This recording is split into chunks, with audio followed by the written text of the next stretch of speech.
We're back. Sorry for taking off that other week. We'll explain what was going on. We've got a truckload to talk about. We missed a whole week's worth of information, and we're going to talk about, are you ready for the off season? Next on What's in My Drawers Golf Talk.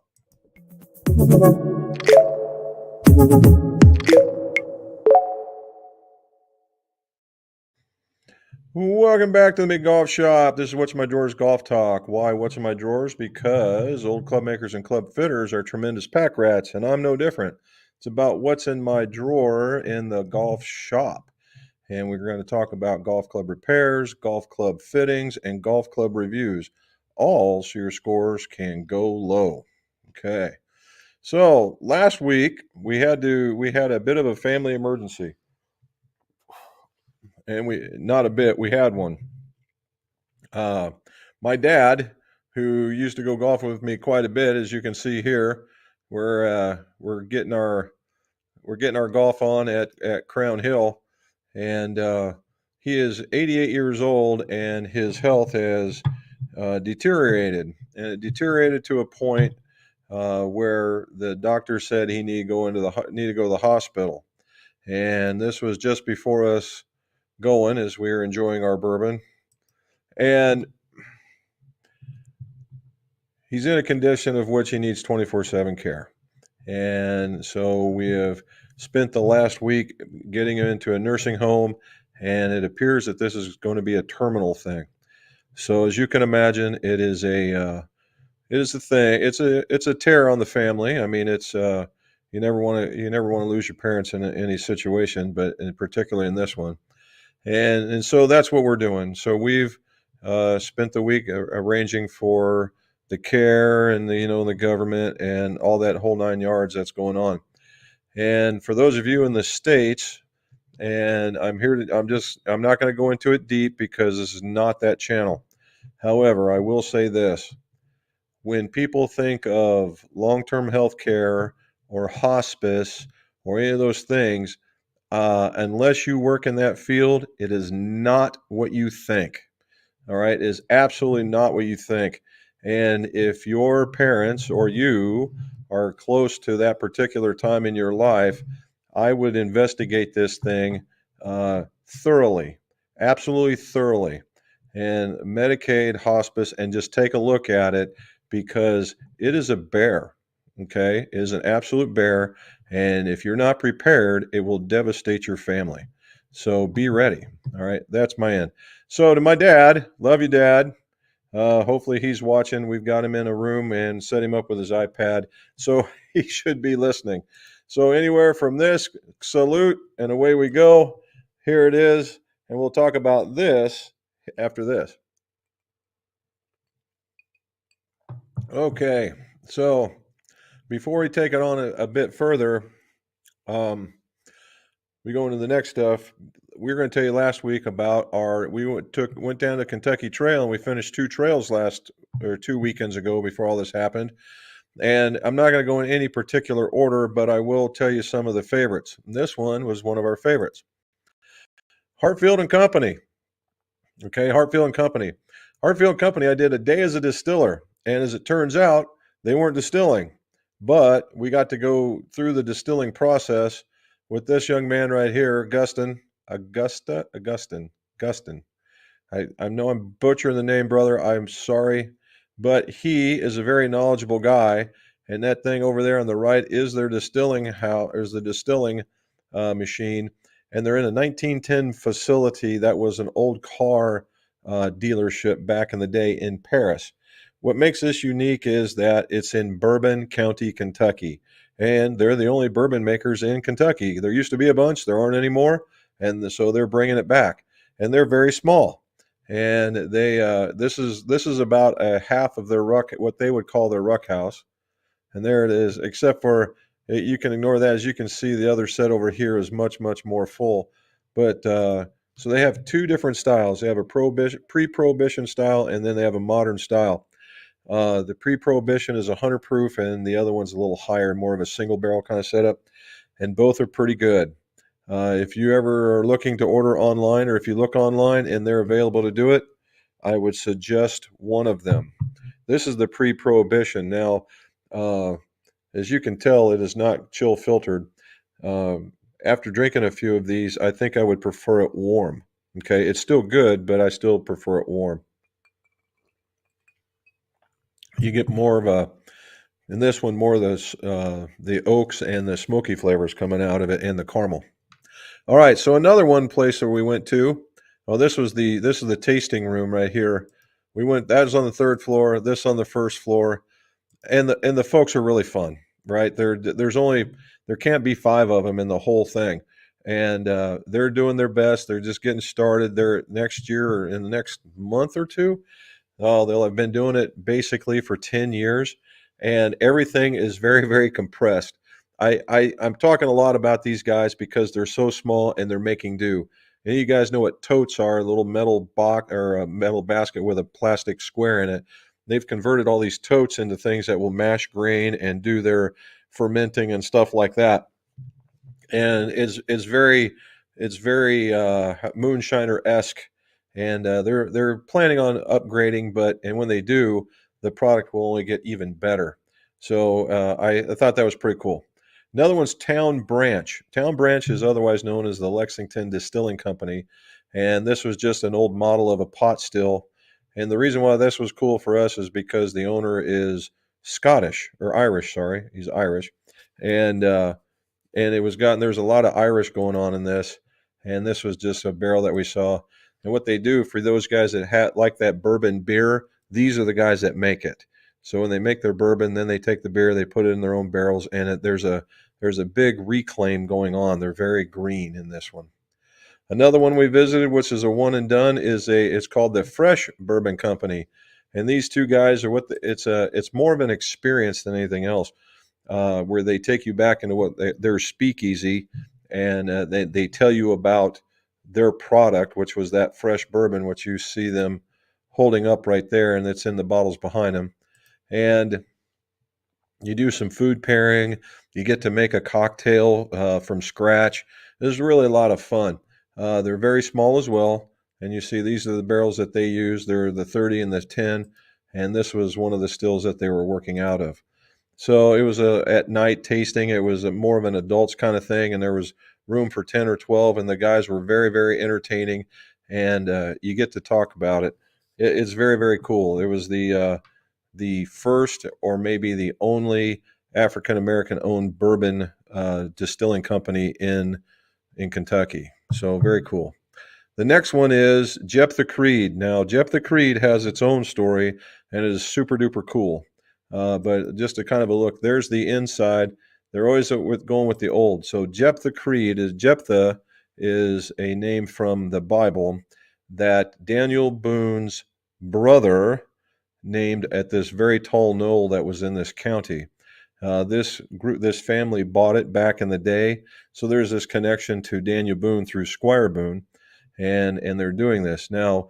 This is a mother and daughter setup where mom has her master's in chemistry and does a lot of distilling, and the daughter knows all about it. Went to Edinburgh and figured out how to do distilling, and then came back, and now she's the marketeer. So what you do there is you go through. They take you on a bus ride, and you end up in this barn, and this is what that barn looks like. You see a whole bunch of leather seats with a barrel in the middle that you get to thieve out of and taste some of the product directly from the barrel. And they are growing by leaps and bounds, and they have one of everything as far as a type of bourbon. On the outside of this, they also made a vodka, and I'm not a vodka person. However, when you smell it, it smelled buttery, and it actually tasted buttery. And it was kind of funny that I would even think that, but for a vodka, it was actually very, very good. All right, keeping visiting, we went to the Rabbit Hole. And as you can see, the Rabbit Hole has a whole Alice in Wonderland theme going on in the back. We went there during a visit and just went and visited it. And neat little layout. It was and very busy, absolutely busy, very modern. And it was there. They have three different varieties, and unfortunately, I didn't like any of them. So we ended up just enjoying the environment and had a mixed drink there. Last couple, and then we'll start talking golf. Kentucky Artisans or Kentucky Artisan. This is a homegrown thing. If you guys have ever heard of Jefferson's Ocean, these are the people that do Jefferson Ocean. And this map, if you get close enough, it'll show you the route that it takes, that the ship takes. So the whole thing about Jefferson Ocean is that they put the whiskey in a barrel, they let it age, and then they send it out onto the ocean and let it wash around and get hit by the sea air and all that stuff, and it gives it a different flavor. As an idea that where it comes from, the original ones where they were floating barrels down the Ohio and Mississippi rivers in order to get down to New Orleans. So they're kind of going down that direction. That was one of the very first stills that they were using when they got started. And I had to put this guy in here. That is Cowboy Tom. That was our guy. The reason why they call him, so everybody down there was named Tom. And so they took on first names. And he was actually a cowboy out in the West, just like you would see on Yellowstone. He was that kind of guy. And he was in his 70s giving us that tour. That was kind of cool. We stopped at Buffalo Trace. If you haven't opened for that, you might as well go. It's Disneyland for adults. And we ended up getting some E.H. Taylor. That was very, very cool. Then Lux Row, which was one of my other favorite ones. This is a place out in the middle of nothing, and it's a neat facility. And you go there, and they take you to another separate house, which is you got here, and you have your tastings, and you get to do some chocolate tasting, some oyster cracker tasting, that kind of stuff. That's the one that does Blood Oath, which they're obviously out of, and but the Lux Row 12 is very, very good. So it was just a really cool tour. Very quickly, and we're almost done. Larrikin. Larrikin is not actually on the trail, but I imagine it will be shortly. Larrikin, and the reason why even Charlie will like this one is that he's an Australian Navy guy, and somehow, somewhere, some way, he actually finagled his way into the U.S. Navy and kept his rank. And you get to see some pictures of how he served, and when you see them, it becomes ultra clear how he did that. And he's very good with his bourbon, and there's a story about him getting started is really neat. I'm not going to take any of their thunder and how doing it, but it's a very good layout it's just a little building, and if you weren't looking for it, you'd never see it. But they're big with purple, so you get this big with purple, and that's now their new. That is their new. I just happen to have this stuff right here. This is their new setup. And if you're a rye guy, very good. If they got a bourbon, very good. We ended up with 2. Very cool. All right. Last one, and then we'll show you the hall. We stopped at Heaven Hill. And there was a line. And they said, oh, we got something allocated coming out. And okay, so we stood in the line for allocated. And we got up into, it was Heaven Hill 18, which is I guess it's a big deal. I am not very familiar with it. And we missed it by 2 people, and it was it was funny. Ms. McGolf was like, "No, we are not getting that." And I said, "Well, if we get inside the number, we will, and we'll be really, really close." And it turns out I wasn't. So I ended up getting 2 C batches and a grain to glass bourbon, and all for less than what I was going to pay for that one bottle. So it became a thing. All righty, so it's Spoils of War. Bam. There it is, Spoils of War. If you start from the left, Jefferson Ocean, Elijah Craig Sea Batch, there's a Larrikin, some Town Branch. That's a Rebel 10. We stopped and got 4 Roses. E.H. Taylor, which is always a win. Some Bluegrass. There's the Bloody Butcher from Rebel or Jeff the Creed, and there it is right there. Little cleaner look for it. The Hartfield and Company, and then there's that little squeeze toy that they give you. Okay, so as part of this, Mrs. McGolf did her own taste test, and it's on all the blackberry stuff. These 3, the Crown Royal Blackberry, the Bird Dog, and the Starlight. Ask her which one she liked best. That was cool. All right, and the last little hobby I got going on, I'm working on another barrel. It's turning out pretty decent, and there's the hole. Okay, enough about the bourbon. Let's talk about stuff we did. We made some Mizunos, And this was a Mizuno driver and two Mizuno hybrids, and matched up for a gentleman. And there they are. Okay. And then with the Acura GX, and went all the way across. That was pretty neat. That was a good build. And today we sent out another set of Mizunos for an older gentleman. He's a golfer and a shorter fella, and we had to wait on the new Mizuno High Flies. Now I did the review on the Mizuno High Flies, and they are made to be put into like a 4-iron for a 4-iron, 3 for a 3, that kind of thing. And the High Fly is not a misnomer. It puts it in the air. So if you're looking for something that's not beating the ball way too far, this is something that, and you want it to feel like your irons, if you're more of an iron person, this would be the club, because it literally takes the same iron shaft as your irons do, and it performs better. And that's what happens with it. I tested it, and yes, it does. It does exactly what it says it's going to do. And so we made two of those for the gentleman, and we hope to test it out. Last but not least is we're starting to work on these guys. These are some Cobra Ultimate 3Ds. There's some 3D printing going on in there. If you look in between where that grate is at, that's I'm guessing that's 3D printed. What we're doing is we're exchanging shafts. He sent me some shafts, and so I'm spinning and flowing for them, and they're sitting on the bench, disassembled, ready for reassembly right now. All right, and in true McCleary or McGolf fashion, we did a brisket and some beans, and that's the end result of it. And there it is. There it is. Oh, one last thing. If you notice, I got a new partner over here, right? Bones McGolf has decided to show back up and help us. He's a little sleepy right now, as you can tell, but he's paying attention. Don't let him kid you. But now we have a new addition. We have a new addition to the McGolf clan, and here's him. Why did the skeleton cross the road? Hoo-hoo-hoo! To get away from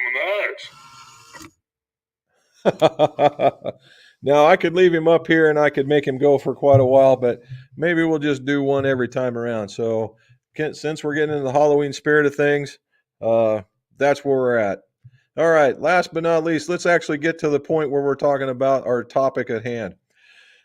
Getting ready for the off season. So today couldn't have been a better example for that, because we went from 70 and 80 degree weather in 2 days, and today it's into the 50s and staying stable. Normally what we have around here is that it might start out cold and end up hot. We've had that already. And then we have some where it just stayed warm. We've had that already.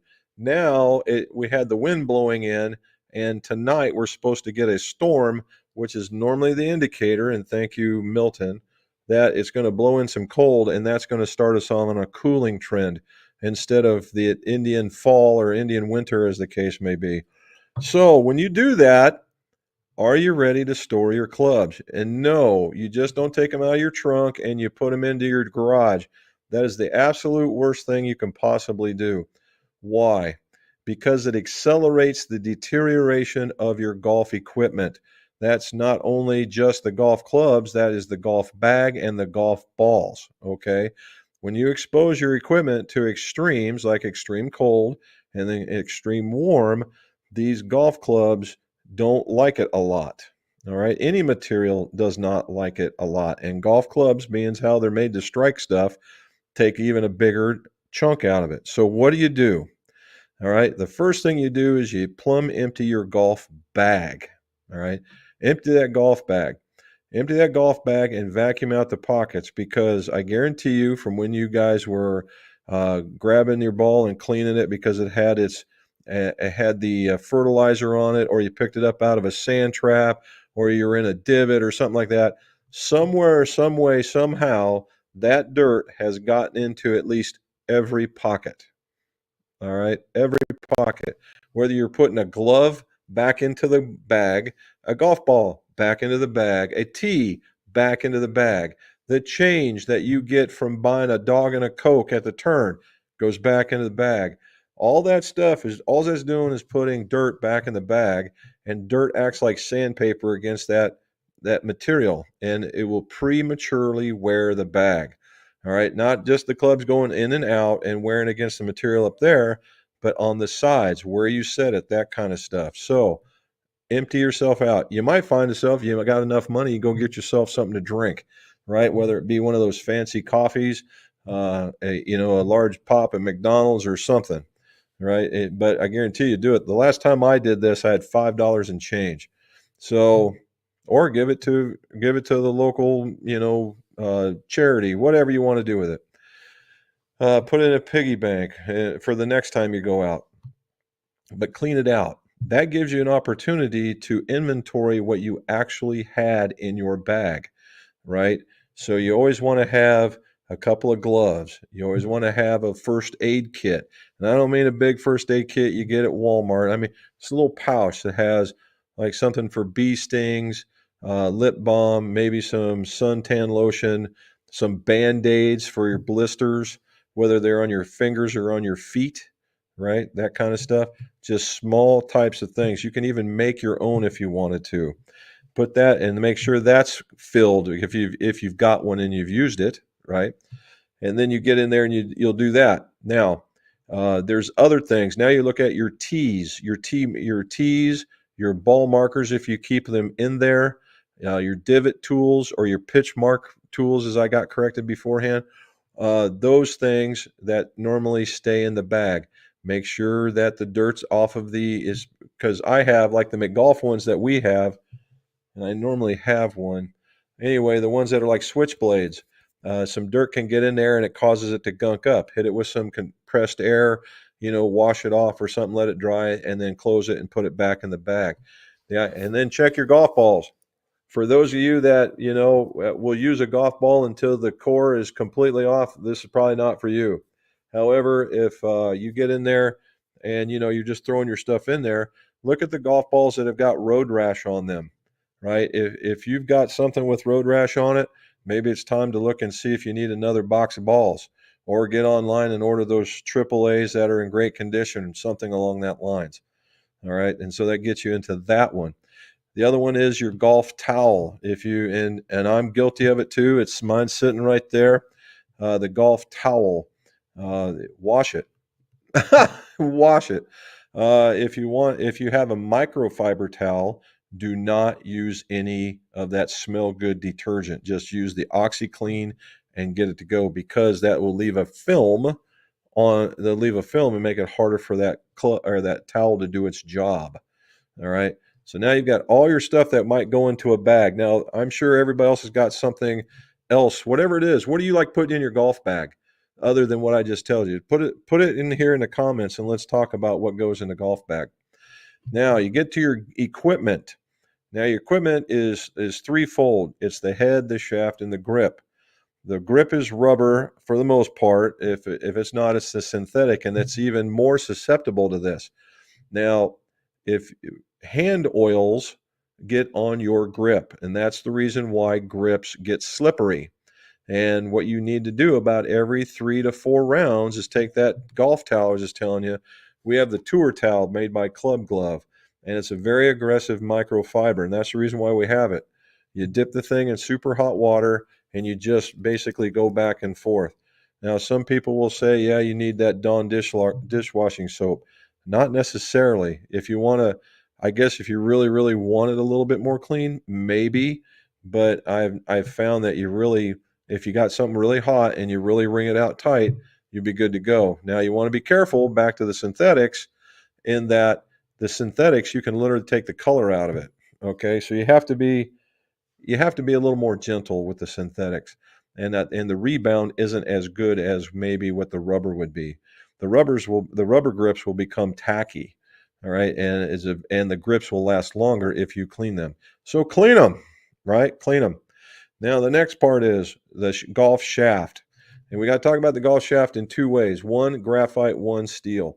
Now graphite, you want to look at what you're looking at is for potential breakage. All right, potential breakage.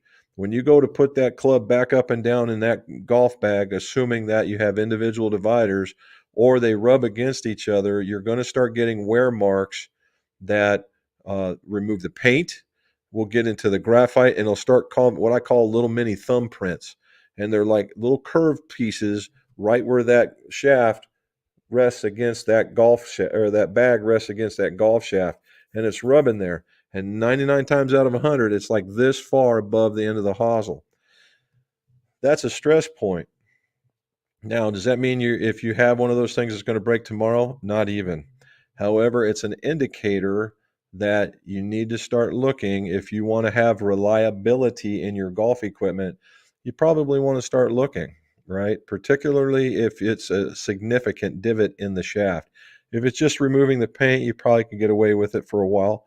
However, that is a definite trigger to tell you that you're imminently going to have golf club failure.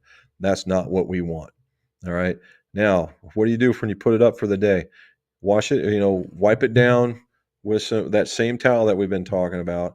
Once it dries, put just a layer of wax on it so it has a protective coating. It kind of seals it a little bit, right? Paint expands and contracts. You help it with this paint, it helps seals that in a little bit. All right. Now, steel shafts. Steel shafts is, think of a chrome car bumper. Okay. Chrome car bumper.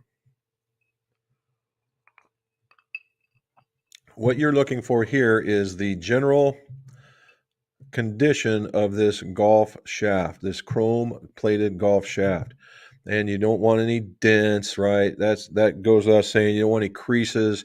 If you find yourself with a crease, that's an imminent golf shaft failure. A dent, not so much. All right. But a crease, that means it's coming, right? It's just like working a wire back and forth. It's coming. All right. Now, the other part of it is look for little splotches, like little pock marks maybe on the shaft, the golf shaft, and where the chrome is starting to bubble, and what's happening, rust is breaking through from underneath. Why is that? Because somewhere along the lines you may have played in the rain, you've allowed this stuff to get really cold and then really hot, and then you got condensation that happens inside the shaft, and it's rusting from within. Okay, it's rusting from within, and those little pock marks again are signs that you're going to have problems. Now, the good part about here is that steel shaft's pretty tough. Could you go for quite some time? Yeah, I've had Ping I2s in here that look like they were right off of the Ken Diggett, bitchin' rides, where you thought the thing was going to fly off any minute, and it was solid as a rock. However, I've also had ones where the ends have broken clean off with no indication it was coming. So, if you have one or two or three or even a dozen, that's probably not a big deal. However, if you've got a bunch and the whole golf shaft looks pretty pathetic, then yeah, it's time to think about changing out that shaft or that golf club. Now, how can you help yourself?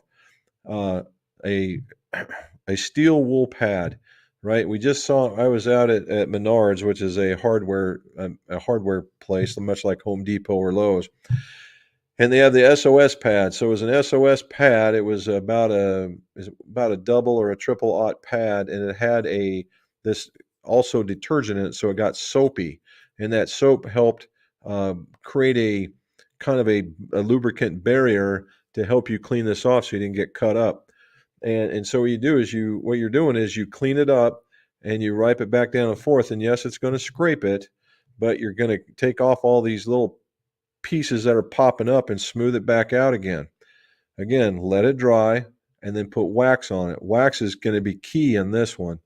Now, if you want to maintain your golf clubs a little bit more, especially steel, wipe them down, put some wax on it. And that, again, it's sealing just like you were going to do as you're waxing your car. Same thing. Okay. Last but not least is the golf club head. Now, obviously in the driver, if you're doing it right, there shouldn't be any marks but on the face. Unfortunately, that is normally not the case for a lot of folks. There are marks everywhere. There are marks on the bottom from hitting the tee. There's marks on the bottom from hitting the ball. There's marks across the top, which we call goose eggs or moonshots or whatever you want to call them, where they leave little indentations across the top. Now, what can you do with a driver? The best thing you can do with a driver is just clean it off. Now, being the golf shop, it's a little easier for me. where I take the unstitched buffing wheel with some Glands Wax or that yellow polish that you get from Grizzly, and I can polish out a lot of those egg marks on the top and a lot of those scrapes of those plastic or painted tees across the bottom. Now, how can you do it? A greenie. Get you a greenie with some cold water, and you just kind of go back and forth on the bottom, and it'll take it out in no time flat. Okay. If you're very, very serious about taking out across the top, and I would do this with a very high grain of salt, is a little bit of like a polishing compound, and just with your little finger and just go lightly up and down, because all you're doing is you're removing some junk, right? And that polishing compound will also help rejuvenate the paint a little bit, just a little bit. Now, I don't mean rub into it, just a little bit. When you're all done, dry it off and put some wax on the top and on the bottom. Wax is illegal on the face. If if you're going to go out and play competition, you don't want to put wax on the face.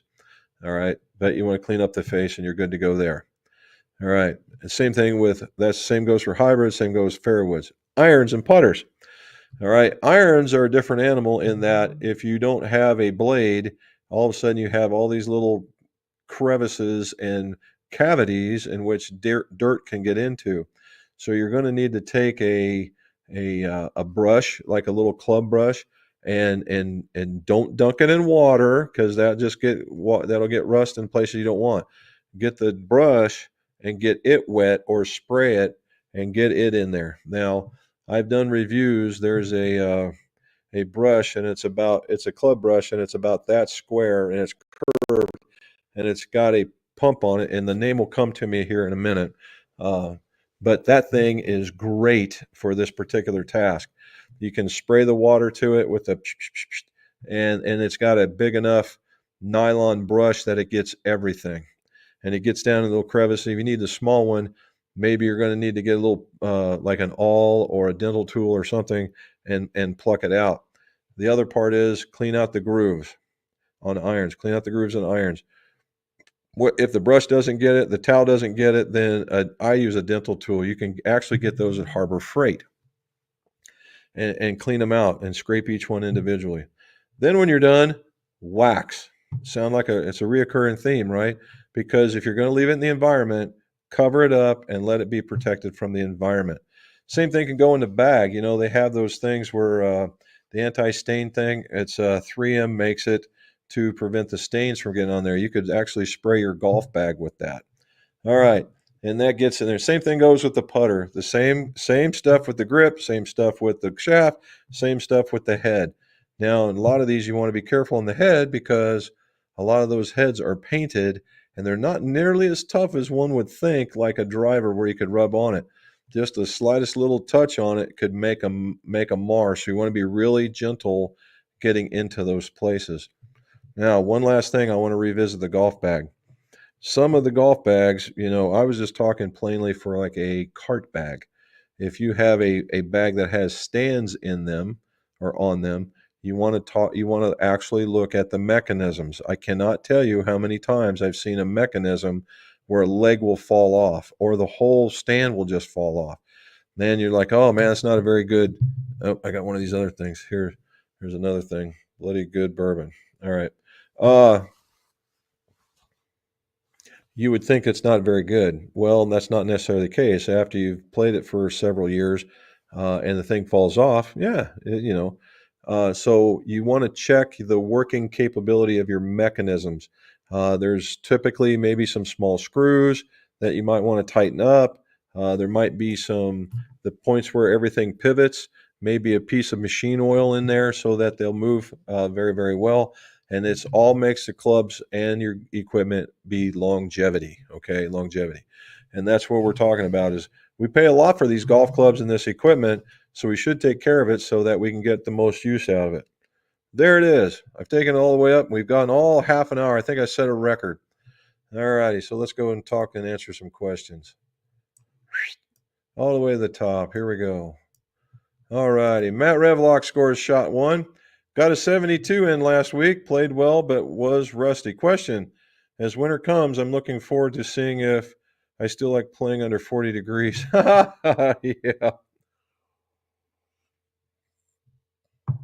Age is a great equalizer, Matt. There's going to be a point in time where you're probably not going to like it. Although you're a very active guy, so you probably got quite a while yet. All righty. Joe Palace, what do you say, bud? What's the best way to reach out to you for some question info? Thank you for your knowledge and sharing. McGolfShop at roadrunner.com. Right? They hit us up with McGolfShop at roadrunner.com. All right, Matt, of course you'll be playing when it's under 40. Otherwise, it'll be a long wait until you can play again. For him, with his kids moving around like they are, that's a good statement, Charlie. 72 is the most respectable round. You were correct again. As you enter the house of golf, please hit that thumbs up button and thank you. Thank you, Charlie. I appreciate that. Oh, and the guy from Larrikin, he was an operator. Anyway, there you go. Thank you. Thanks, Charles. It was nice to get out and walk 18 holes, made some food swings, but also made some bad ones. Had to chip 3 times. There you go.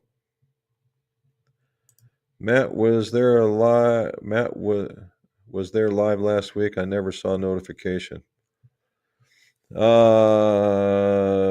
was, and I also scrubbed it too. Oh, they canceled live last week. Oh, I might be missing something here. Hope as well on your end. PZ, thank you so very much. Yeah, we're getting through. Everything is new, brother. You got to, just like anything else, you find the rules of engagement and figure out how you can do it and make it better, and then own it. We got my dad moved into another room that's got a window, so he's a happy camper, at least for as much as he can be. And we're going to see him. We're seeing him as much as we possibly can. How to get your gear ready for next season? Wax, and more wax. You are absolutely correct, sir. Johnny Hirschberger. Hello, sir. How are you? My dog Rex says, put those thumbs up, boys and girls. Thank you very much. Thank you, Matt. We appreciate that. Yep, it's always a tragedy, right? Doesn't matter how it occurs. It's just one of those things where life is getting in the way, and it's not one of those ways I wanted to get into, but it's happening, and he's been planning on it for a while, and so it's just a matter of making sure that his wishes are still maintained. I just clean the clubs and turn the heat on in the shop and get ready for winter leagues. There, that works. That works good. We had the heat on. He came on today. It got in the 50s. He started getting on in today, and I was like, "What is that feeling? The heat coming down my back." That was a new one. Johnny, wishing you the best. Well, thank you, sir. Appreciate that. Jojo Gratson, man, I'm praying for y'all. Write everything he says down on the pad while it's fresh. Just went through the same. This tore us apart. Yep, it's a toughie. It certainly is a toughie. Thankfully, the place where I also work, they were more than. I will tell you that when this thing happened, my division, of which I lead, was going through an audit from a regulator, and normally this is a pretty tough audit. And I told them what was going on, and literally they circled the wagons and said, "Why are you here?" And I told them I would be there till 11 every day, and I was, and which was about a half a day for me. And I took off the rest of the half the day, and they all kept me informed of what was going on. And I think we knocked one out of the park, or they knocked one out of the park, as the case may be. So it's amazing what happens when you have a good team. Greetings, everyone, fellow golfers. There's no off season in Myrtle Beach. You are 100%, bud. You are 100%.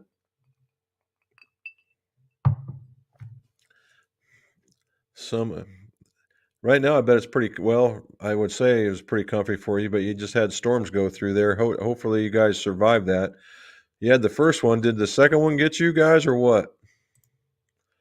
Wish your father the best. Well, thank you, Lawrence. I appreciate that. Myrtle Beach played 3 times in the weekend, 74, 72, and a 68. Peter, you're absolutely crushing it, dude. Well done.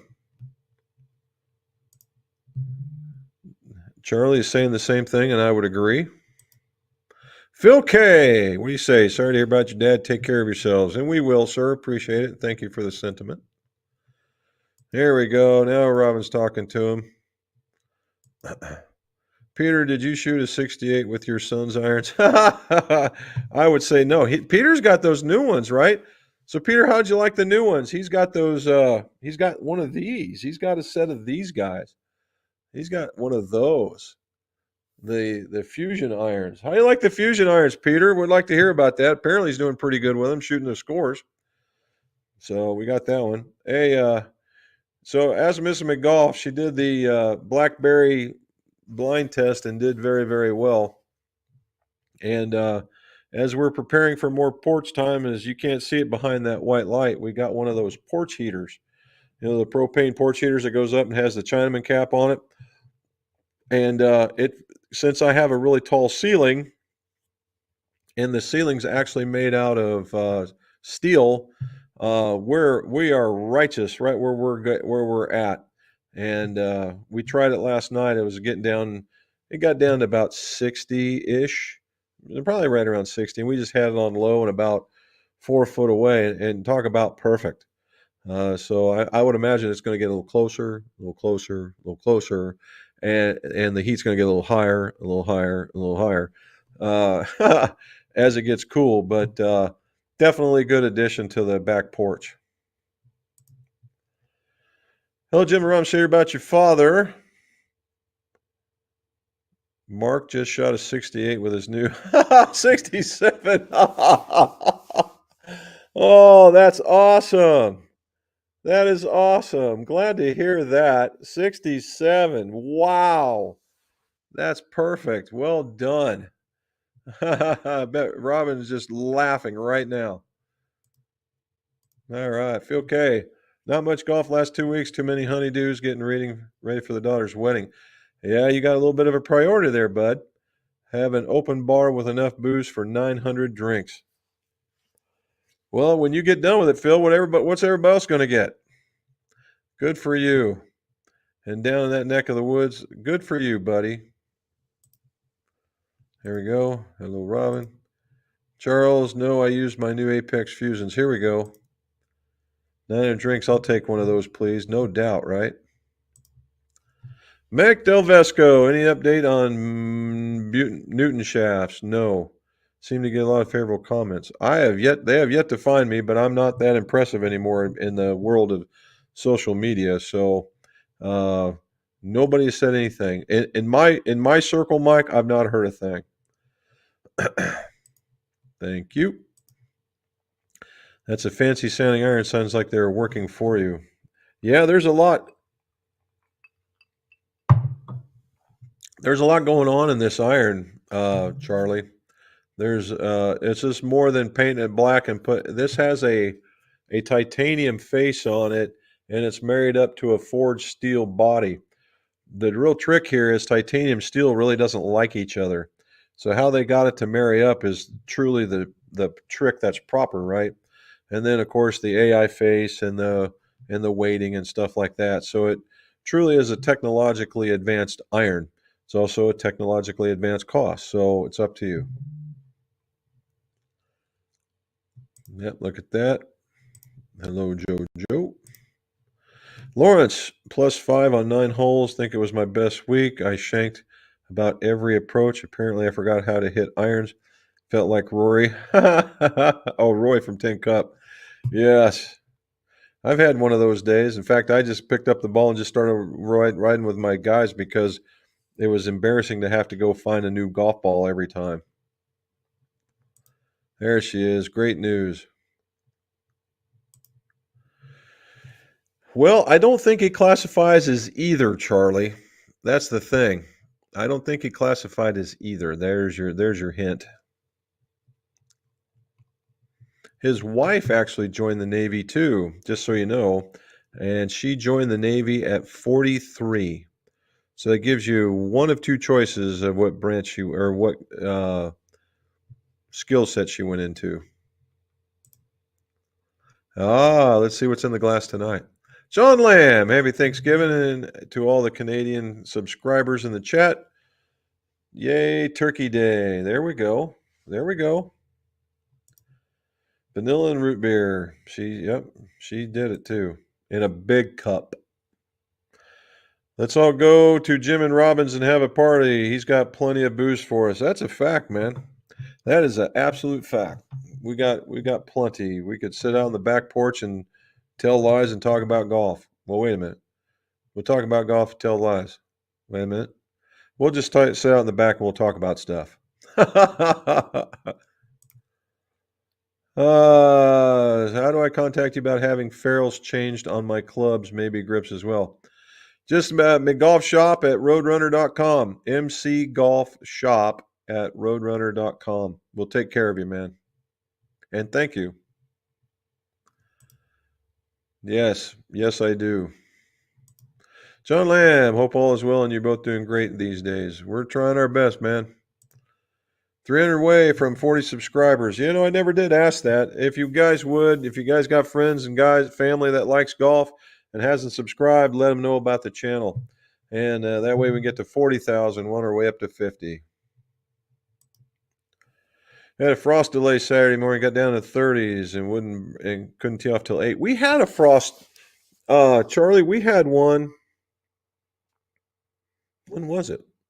It was one of those odd times. It went from we had it was like 80, 90 degree days, and then 2 days later they're talking about a frost advisory. It lasted a grand total of about 4 minutes because it was 50 degrees. You know, it might have been in 30s for an hour early on, and by the time the sun came up, it was gone. And but that was the last time we saw it. That was the last time we saw it, and then it got warm again. And I thought it was very nice. You know, when you get up and it's the mid 70s, low 80s kind of thing, that's beautiful. Now it's low 60s, mid 50s kind of thing. On a whim, threw in my old M5 irons in the bag. Don't know why I ever took them out. Must have had a lot of swing user errors. They perform great. 39 and 41. Not bad at all. It's that love. You know what? There is a proven fact there's a love-hate timeline with golf clubs, right? There is a love-hate and then love timeline with them. And what happens is, so a golfer will go out and buy a set of golf clubs. Let's just pick one. It doesn't really matter. And what will happen is they will go out and without any really expectations, they will make these really great golf swings with these clubs, and they will do very, very well because they don't know. They have these expectations, but they don't know if it performs better. It's great. If it doesn't, and they miss one or shank one or whatever, they go, "Oh, that's me just getting used to it." So you have these excuses that you're making for this purchase that you just made in order for you to feel better about it. That's really how it works. So after this time frame, and it might be about 2 months, maybe 3 months, then all of a sudden the regular golfer comes out wanting to do better, having higher expectations and less forgiveness on the reason why these things are not doing as well as they should. And then the excuses start flying. I couldn't do this, or whatever. And then maybe a month after that, it becomes the hate period because they're not doing what you want them to do. You've developed a swing fault, whatever. And now you're you're 6 months into it, maybe 8, and you're looking to get rid of it.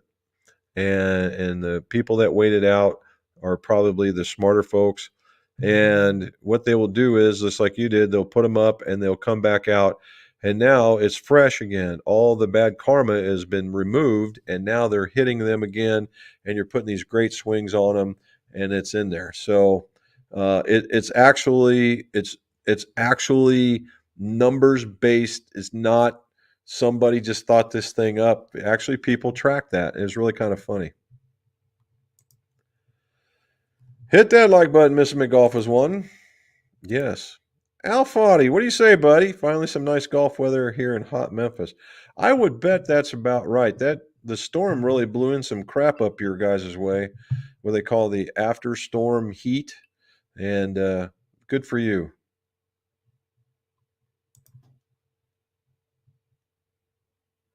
What was this one? I would have sold it to the person that didn't get it.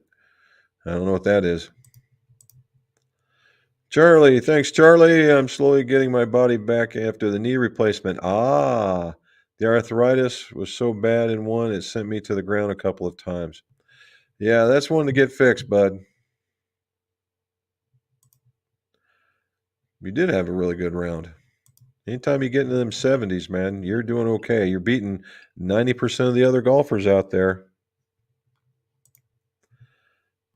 Just had to vacuum my bag out the other day. Had a decent package tear open. Oh, a desiccant bag tear open. Clean the bag, clean the heads, clean the grips. There you go. Well done. Hey, Don must be watching us on the through Facebook. That's cool. What do you say, Don? Are you still building any one links? Yeah. I get the call fact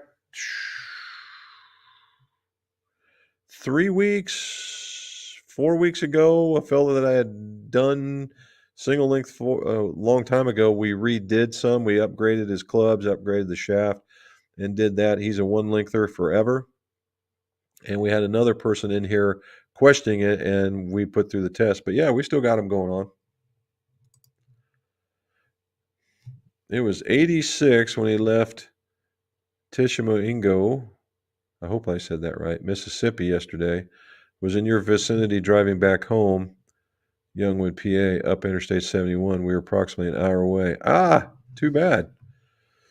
Well, very good for you guys. We probably wouldn't have been very good hosts today because we were still dealing with my dad. But if you ever get an opportunity, just tell us you're coming. Michael, what do you say, sir? Glad to see you're back.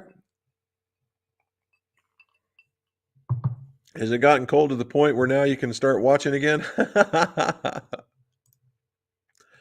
I'll be up in spring to get some fit for some new Mizunos. I like the high launches. Currently use the 5. Okay, nice. We'll be waiting.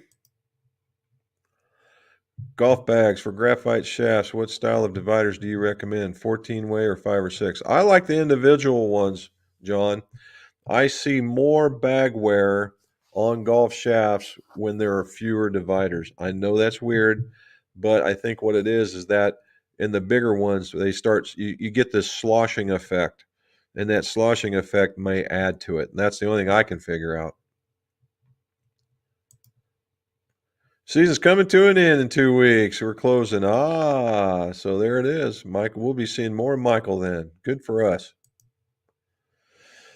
Thanks, Charlie. My dad was still whispering in my ear with, if you insist on playing all these contact sports, you will regret it later in life. No doubt. We all do that. There's Robin answering back. Yes. Yes. John cleaned out the bag. Yep. Usually lots of Looney Tunes or Loonies and Toonies, Canadians, 1 and 2s. Usually enough for us to go grab some fish and chips at the local pub. Now that sounds good, John. Fish and chips. It's been a while. I can get down on some fish and chips too. That's good eats from where I'm sitting. What's the right price for a fitting? 105, dude, for an iron fitting. In Houston, we don't have an off season. We play year round. It was 99. Dude, hammer. I don't know, bud. If you got 99 and going into October, I don't know. I that doesn't sound favorable to me. I like changes this season, but and 100 degrees in October. Wow. I guess you get used to it. There we go. Make sure you exhaust that heater outside, Jim. See, it was a colorless noise. That's a fact. See all that right there, Charlie? Every bit of that's open right there. And then it goes even further down and behind, and it's open down there. So it's only one wall, and it's like a carport almost. Good point, Charles. You don't know when you're getting into the system, and it hits, and yep, until the drowsiness hits. Nope. It's screened. That's about it. I put a new. Okay, Doug Perrette put a new Newton shaft in the driver. Replaced it. Replaced it quickly. Oh, okay. That reminds me, I did do a fitting. I did do a fitting for a lady that was a nurse in the Army, and she's still a nurse and a beginning golfer to be fair. And we were doing a driver, and I asked her, I said, hey, you want to, as fun, I said, let me put you in this really elite level shaft. And I put her in the Shogun. And I'll be damned if it wasn't one of the top performing clubs for even her. And I said, did you notice anything about it? And and now we're talking about a beginning golfer, even she noticed the feel difference in that. So I'm here to tell you it's the real deal. Okay. RS, what do you say, man? From St. Louis. Can't believe we are halfway through October. I found a podcast edit tool. You have to check it out. It's called Descript. It's a game changer. All right. Hold on a minute.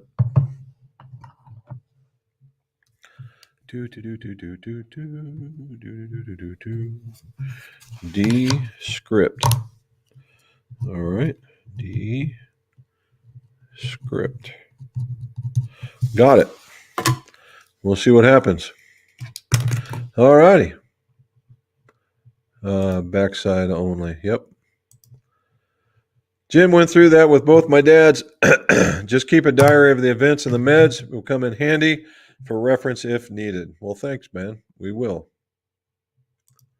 Mr. Three Putt from Denton. Question: what are your thoughts on the Titleist T350s? I'm currently playing 919 hot metals. I have hit the 923s, but seem to be getting with the T350s. All right, so Denton, the reason why you're probably getting them from the T350s is because they're stronger. Okay, the T350 is a neat little. It's a neat, larger headed, larger soled, little more offset, very strong club. It's a nice club. They're all the T series irons there are very, very nice. But that's probably why. If memory serves, and I had a few in here just a couple months back that I looked at them and they were like a half a club longer, or stronger, half a club stronger. That's probably why. Now the cool part about stronger clubs, and I used to be a real anti-stronger club guy, but then I got old.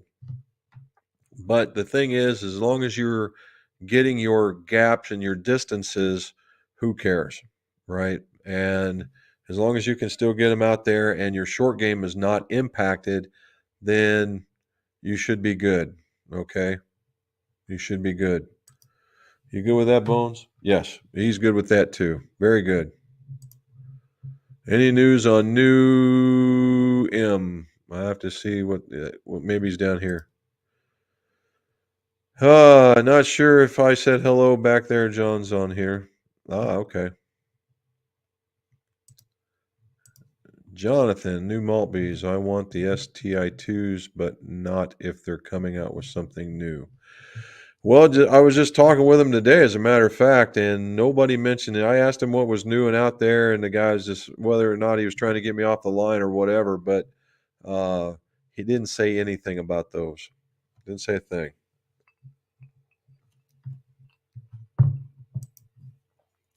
Good news in Ohio, all the Haitians are leaving and going to Florida. They heard it was raining cats and dogs. RS, that's funny. Okay, that's funny.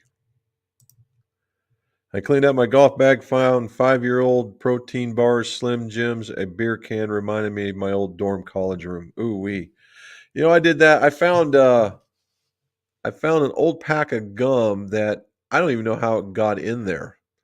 That was the thing, because normally I don't use gum on the golf course because I can't golf and chew gum, but I found a pack of gum. And then I was going through my quarters and I found a quarter from 1950 something. And I was like, and I got it at the little place where you get a hot dog and a Coke at the turn. And I was like, where did that come from? And he says, happens all the time here. Huh. Don Bright, what do you say? Added a Ping 435 wood to my bag. It's been a game changer. No more 3 wood. Well, that's awesome. Well, they do pretty good, right? The ping has been pretty good in the fairway wood and hybrid department, so that's good to hear.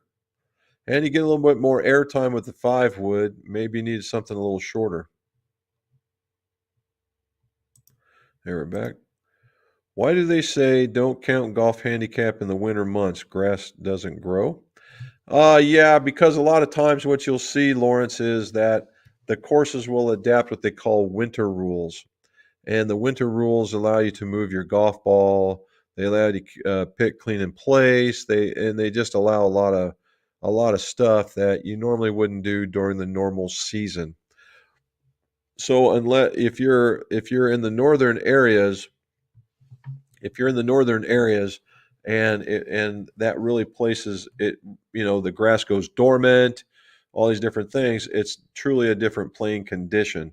So they give you all these leeways, and that's the reason why. Now down south, that doesn't occur a lot, although when all the northerners go down there, it still occurs because we're all so rusty. All right, thinking about going single length iron, still undecided. And then he upgraded Jumbo Max. So Don, I will say this: you need to be mentally prepared when you go to single length. Okay, because of course the lower end of the set's easy because the club will naturally be longer. You think, oh, look at this, I got all this extra room, it's all good. It's when you get to the top that mentally you've got to be prepared. And it's still the same thing still applies. Just because it's single length, if you don't have the swing speed, carrying a 4 iron or even a 5 may not be a good idea. However, if you do have the swing speed, that's fine. Carry the 5 and swing just like you would if you're carrying the 7 or the 8 or the pitching wedge. And that's normally what I have found is when the golfers get to the top end, they understand that the golf club is shorter and they want to help the club along, and that normally ends up in the negative. So you got to be careful with that. As long as you can put that same swing on it, you ought to love them.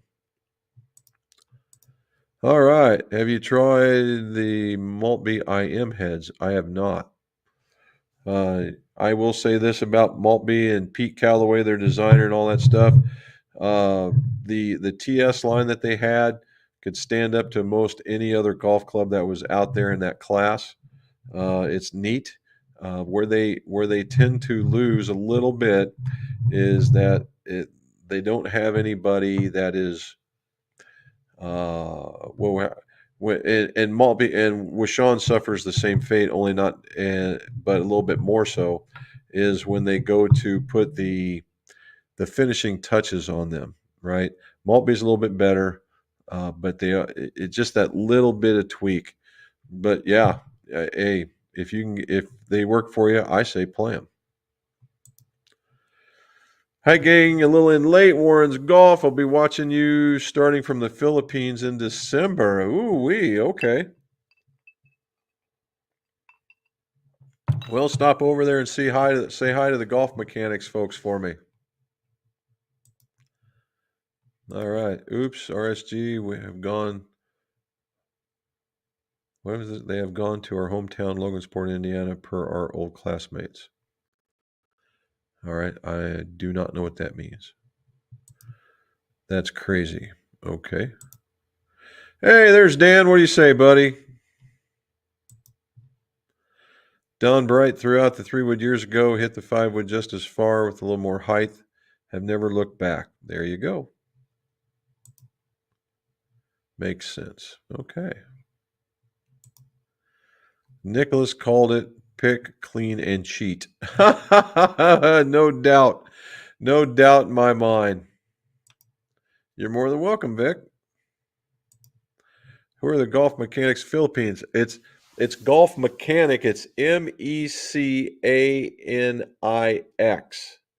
And they make golf club repair fitting equipment for like 1x42 belt sanders, the frequency machines, shaft pullers, golf club benders, for all states and sizes. You would be surprised how much of their stuff is actually in OEMs in their manufacturing line. The guy is Greek. What's his name? He is a super good guy. He's mentioned in Wishon's Captain Clubmaker book as the admiral of golf equipment making. He really has a lot of respect for this guy, and I've met him a few times. He is a super nice guy, very intelligent, and they are typically out of the Philippines. Well, I'm sorry, not Philippines. They're out of Singapore. I'm sorry, wrong place. They're out of Singapore, not the Philippines. That's a whole different ball of wax. All right. Jason says the single links I made for him are still serving great. I did from the 5-iron and replaced it with a 23-7 wood, but the 6-iron are awesome. Very good. There you go again. Thanks for your feedback for 1-irons. I think I'm finding a real challenge is finding a fitter that work with me for a single link setup. So what we do here, Don, is this is just me. I came up with this, and I talked with Mr. Wishon about it, or Tom, and he thought it was a good idea. So how about that? I got one on him, and what I do is I have the single links, and I have a 6-iron, I have a 9-iron, and they're built identically, and I have you hit them. And if you can't make 30 yards of gap between them, then I won't recommend it because they're not for you. All right. And we'll go through it, right? And it just depends on what's going on, because some people that's just a test to make sure it's not in your head. If you get that 30-yard gap, then I'm good to go. And we can make it happen. Now, after that, it's just a regular iron fitting to find what the best length and the shaft is for you at that particular point. We may not marry up the same head, but what we're looking for is how the shaft integrates with your swing, not with the iron head. And although it would be great if I had it on my shelf, but all I would be able to do is test my 6-iron with you, and that's not going to get a lot when it's single length. So we find the right length, we find the right lie angle, and then we get the weight and all that other stuff going. That's a good one. It'd be a good one. I have called several fitters, and they said they don't do 1-length iron fittings. It's a bit of a different It's a different animal, Don. But we have a bit of a plan. Like I said, with a test, and then we go through the right one, and we find that right length for you. And then it's a matter of, do you like a 8? A lot of people is choosing this 8-iron. I'm not an 8-iron fan. The 7-iron I could go with and do okay. But if it works, it works. Vic, playing the Eagle Rebirth Golf Forged Heads now. Just thinking of another set of Maltbys with score shafts. Heard they're a lot like the Dynalite Golds. No. If somebody's saying that, I don't know why. The scores are nice, but I don't know if they're Dynalite Gold worthy or not. What racks do can Simonites? Yeah. I just use the cheapest stuff. I go find the cheapest turtle wax, and that's what I put on there. In fact, that's what I put on when we do repairs and things like that. I put it on the golf club shafts and the heads and whatnot as part of the service, right? And we do that in order to, it gives them a little bit cleaner appearance. But I just use regular turtle wax. If it's car wax, it's car wax. Single length heads are heavier depending on where you're at. So they're pretty close to the average 7 or 8 iron, depending on the manufacturer. And then they're all the same, but you're making all the same length, so it's all good that way. All righty. RS says, when doing the fitting, what would be the best gap distance between irons? For an average swing speeds and stuff, it's around 10. All right. As the swing speed gets higher, it gets bigger. Now you see that these guys are like on the tour that it's 10, 10, 10, 10, 10, 10, 10. That's a lot of guys working with one fella to make all that occur. And but in reality, it's not that much work. if I give you the same club and you jump up 10 to 20 mile an hour, you're talking about a 2 extra yard gap. So in the scheme of things, I don't think it's a big deal. But about 10 yards. So there you go. And look at here, I'm down at the bottom. The ice cube is melted and it is all done. All righty, so we made it to the end. We made an extra 10 minutes and we went around the world. Our friends from Europe didn't quite make it on here this time around. Nor did we met Miss Krister. Wonder, hopefully he's not buried under snow already. And we get going. Okay, so let's get down. Let me get rid of this. Okay, guys. So number one, don't forget to like and subscribe. Again, we're trying to get to 40,000. That makes a big deal for us. And again, thank you for taking the time to stay with us even after we missed a week. Thanks to, got to take care of family. That'll always be number one in our priority. Again, take care of your bag, take care of your equipment, take care of all the other things that help you play. The golf. Oh, we got to put that. How about that? There's the very end of it. And again, as always, take care of yourself. And as always, guys, let's see your scores go low.